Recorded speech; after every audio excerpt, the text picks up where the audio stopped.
नमस्कार, मैं अनीता चौधरी और न्यूज़ अड्डा इंडिया पे आप सभी का स्वागत है। देखिए, जुमे की नमाज के बाद जो हिंसा शुरू हुआ वो शनिवार होते होते शुक्रवार को उपद्रवियों ने तांडव रचा। शनिवार को बयानबाजी होनी शुरू हुई और शनिवार दोपहर के बाद जब कार्रवाई शुरू हुई तो इनके होश फाख्ता हो गए। उपद्रवियों को ऐसा लगा, जो आतंकी थे, जो दंगाई थे, उनको ऐसा लग रहा था कि शायद ऐसा करके वो अपने आप को सच्चा मुसलमान साबित करने पाएंगे। लेकिन क्या हुआ यूँ कि अब उनके ही मुस्लिम इमाम, मस्जिदों के इमाम और बाकी जो इंटेलेक्चुअल लोग हैं वो उनकी बुराई कर रहे हैं, उनकी कड़ी निंदा कर रहे हैं कि जुमे की नमाज के बाद इस तरह की हरकतें जो हैं वो इस्लाम को बदनाम करने वाला है। कई ऐसे बयान आए हैं, वाराणसी से भी ऐसे बयान आए हैं।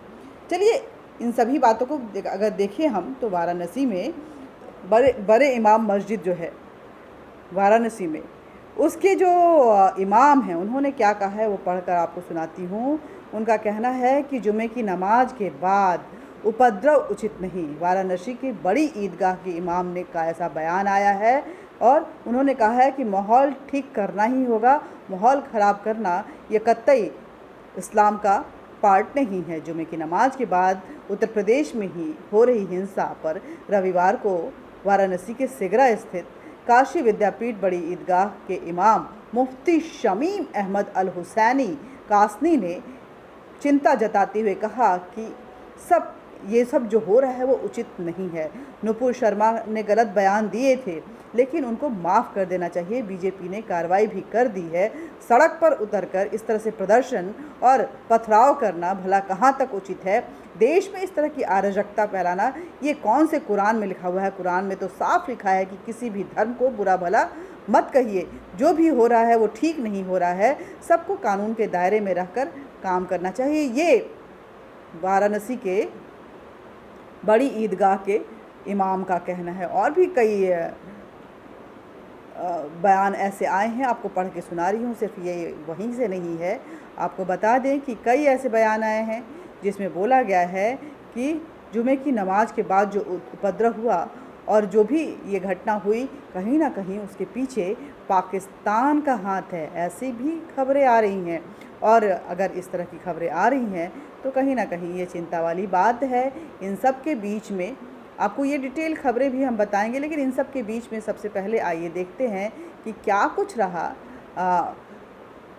जो मेन मास्टरमाइंड इसका है, जिसका नाम प्रयागराज का है, जो इसका नाम जावेद है, उसने क्या कुछ किया जिसकी वजह से आज उसका घर जो है जमींदोज हो चुका है और वो भागा भागा फिर रहा है। आपको बता दें कि जो शुक्रवार को नमाज के बाद जिस तरह की हिंसा हुई थी वो पूरे देश में भौखलाहट पैदा कर दी थी। खासकर प्रयागराज की बात करें तो वहाँ के डीजीपी को भी घायल कर दिया गया था।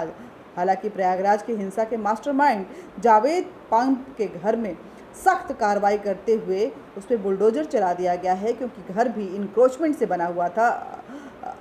जो उसकी औपचारिकता थी वो पूरी नहीं की। अधिग्रहित ज़मीन पे वो मकान बनाई गई थी, जिसको लेकर के 24 घंटे पहले ही प्रशासन की तरफ से चस्पा लगा दिया गया था कि जावेद पंप जो है वो हाजिर हों। घर अधिकृत नहीं है, अवैध तरीके से बना हुआ है, ऐसे में इस पर बुलडोजर चलाया जाएगा।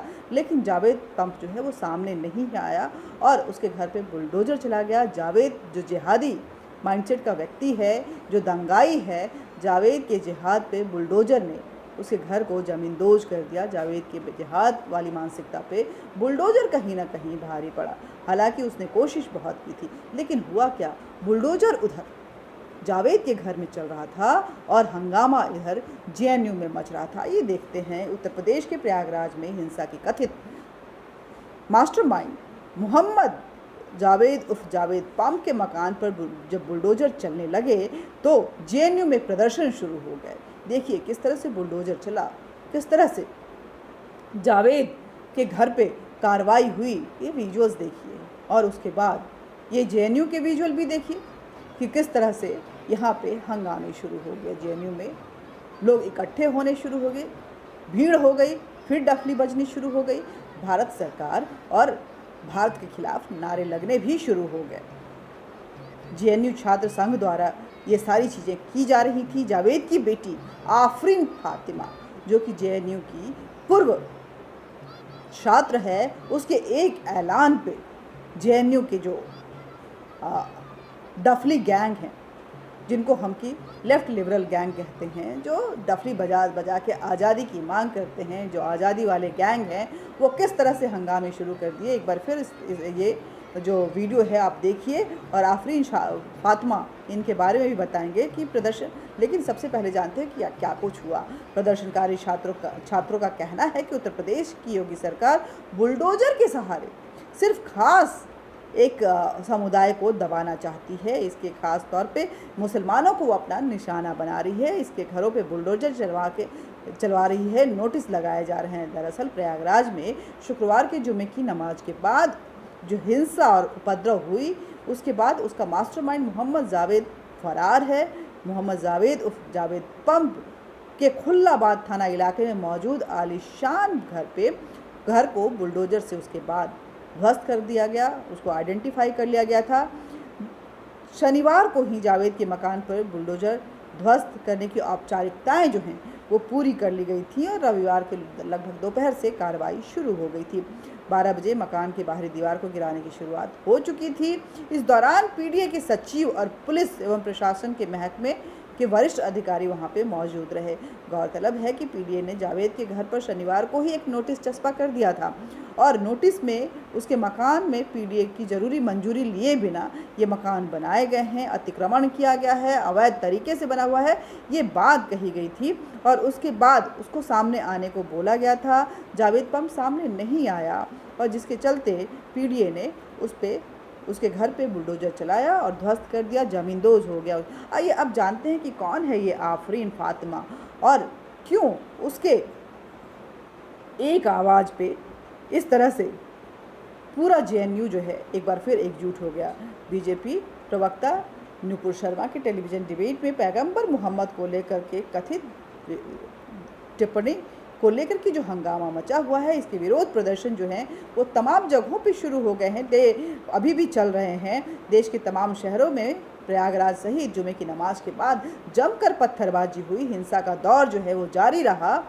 योगी सरकार एक्शन में आई और हिंसा के मास्टरमाइंड जिसको कि आइडेंटिफाई किया गया है वो योगी सरकार की तरफ से जावेद मोहम्मद के घर पर चस्पा करते हुए, उसको नोटिस जारी करते हुए उसके घर को ध्वस्त कर दिया गया,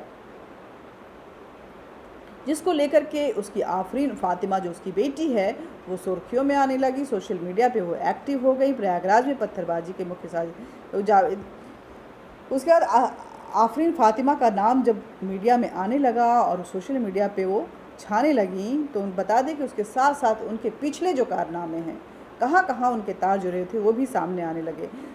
Afreen Fatima Shaheen Bagh, JNU, Jamia, CA, NRC जैसे कीवर्ड भी ट्रेंड करने लगे, क्योंकि इन सब के साथ आफरीन फातिमा का नाम जुड़ा हुआ था। इन सभी में आफरीन फातिमा अपनी अहम भूमिका निभा चुकी हैं। आफरीन फातिमा जावेद अहमद की बेटी हैं। वह अलीगढ़ मुस्लिम यूनिवर्सिटी महिला कॉलेज की पूर्व छात्र संघ की अध्यक्ष भी रह चुकी हैं और अभी जेएनयू से पढ़ाई कर रही हैं। आफरीन ने सीए, एनआरसी में भी विरोध प्रदर्शन में बढ़ चढ़ कर हिस्सा लिया था।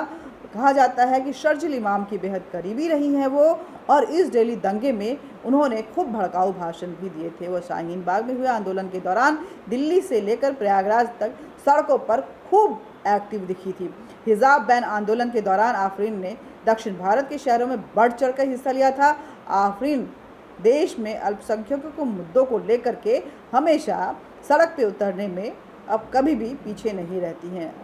एएमयू की पढ़ाई के दौरान वह स्टूडेंट पॉलिटिक्स से सक्रिय हैं। प्रयागराज के आटला इलाके के पत्थरबाजी को लेकर जो प्रदर्शन हुआ, उसके बाद जावेद मास्टरमाइंड पाया गया। प्रशासन उसके घर को जमींदोज कर चुकी है। आफरीन जो कि जावेद की बेटी हैं, वो जेएनयू में अपने पिता की सलाह मशवरा देने का काम किया करती थी कि किस तरह से वो आगे बढ़े, और पिता बेटी को देते थे कि किस तरह से वो हंगामे खड़े करें। जेएनयू में देर शाम आफरीन और जावेद के समर्थन में प्रदर्शन हुआ।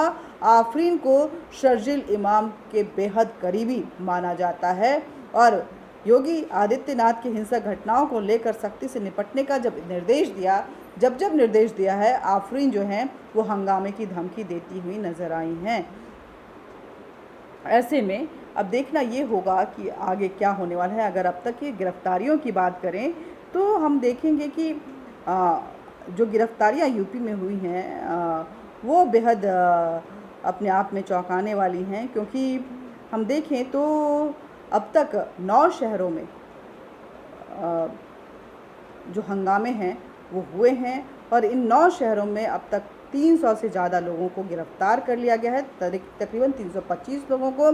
अगर हम देखें तो सुबह 7 बजे तक, आज सुबह की अगर बात करें तो फिरोजाबाद में 16, अम्बेडकर नगर में 41, प्रयागराज में 92, हाथरस में 51, अलीगढ़ में 6, लखीमपुर खीरी में 1, जालौन में 4, मुरादाबाद में 35 और सहारनपुर में 80 लोगों को गिरफ्तार कर लिया गया है। तो ये है पूरा मामला। वीडियो देखते रहिए, आफरीन के इस बयानों को भी सुनते रहिए, जो बयान बेहद ही भड़काऊ है और बहुत आपत्तिजनक है। क्योंकि आज हम जब उतरे हैं सीए एनआरसी की वजह से उतरे हैं, लेकिन सिर्फ उसके खिलाफ नहीं उतरे हैं। सीए एनआरसी के बाद हम रियलाइज करते हैं कि हमारा कोई भरोसा ही नहीं है किसी चीज पे। ना हम सरकार पे भरोसा कर सकते हैं, ना हम सुप्रीम कोर्ट पे भरोसा कर सकते हैं। ये वही सुप्रीम कोर्ट है जिसने इंडिया की कलेक्टिव के लिए उनको फांसी पे चढ़ाया था। ये वही सुप्रीम कोर्ट है जो आज पता चलता है कि अफजल गुरु का पार्लियामेंट अटैक में कोई हाथ नहीं था। ये वही सुप्रीम कोर्ट है जो कि पहले बोलती है कि बाबरी मस्जिद के नीचे कोई मंदिर नहीं था, ताला तोड़ना गलत था, मंदिर मस्जिद गिराना गलत था, और फिर बोलती है कि यहाँ पे मंदिर बनेगा। तो हमको सुप्रीम कोर्ट से ना कोई उम्मीद है। मांग तो ये भी होनी चाहिए कि आफरीन को गिरफ्तार करो, लेकिन ना जाने क्यों नुपुर शर्मा, जिन्होंने एक सच्ची बात बोली थी, कुरान के मद्देनज़र ही बोला था, बोलने का तरीका ज़रूर गलत था, उसके पीछे पूरी कायनात पड़ी हुई है और आफरीन और जावेद जैसे लोग जो हैं वो इस देश में खुलेआम घूम रहे हैं। जय हिंद, जय भारत। इस वीडियो को आप ज़्यादा से ज़्यादा शेयर कीजिएगा। न्यूज़ अड्डा इंडिया को सब्सक्राइब कीजिए, लाइक कीजिए, बेल बटन दबाइए और इस दोहरी तरह की राजनीति जहाँ पे नुपुर शर्मा को शरेआम उसके सिंबॉलिक तौर पे चौराहे पे टांगने की धमकी दी जा रही है, कई जगहों पे इस तरह की तस्वीरें सामने आई और आफरीन और जावेद खुलेआम घूम रहे हैं। इस तरह की पॉलिटिक्स को, इस तरह की राजनीति को, इस तरह की दोहरे नीति को आप किस तरह से लेते हैं, कमेंट बॉक्स में ज़रूर लिखिएगा। जय हिंद, जय भारत।